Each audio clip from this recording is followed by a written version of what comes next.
American Englishing laptops are not known for being small and unassuming. High performance components need room to stay cool, and gaming systems typically have aggressive looking designs as a sign of what's inside. And that's precisely what you get with the Asus ROG G752VS OC edition. The over-the-top design is a carryover from last year's G752V models. With its giant rear exhaust fins and copper heatsink, it's built to keep its overclocked 7th gen Core i7 processor and Nvidia GeForce GTX 1070 graphics card cool under load and let everyone around you know there's considerable power under the hood.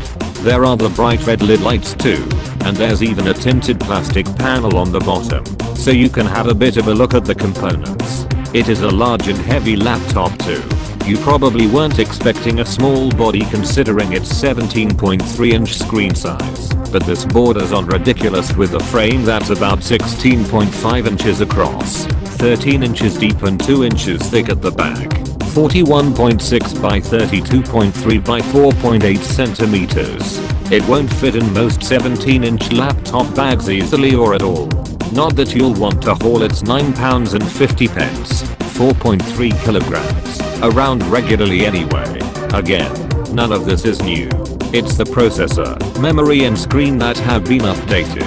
Even the list price stays the same at $2,500, about £3,825 in the UK, and approximately $3.270 converted for Australia, though it's likely going to run much more than that. It's a fair price for the components, but there are some things about it that might keep you from laying out money for this over some of its competition. The keyboard isn't one of the shortcomings. Unlike the company's lower-end 17-inch Strix models, this laptop's keyboard is big and spacious with excellent travel and full-size keys are used for the main keyboard and the number pad. There are discrete shortcut buttons above the keyboard for setting up macros and quickly launching split Gamecaster. Asus includes an unlimited recording license with the system, too.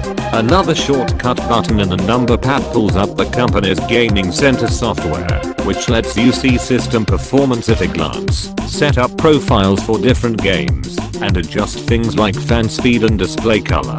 The keys are backlit in red, which is fine, but considering the cheaper Strix has an RGB backlight, it seems like a misstep.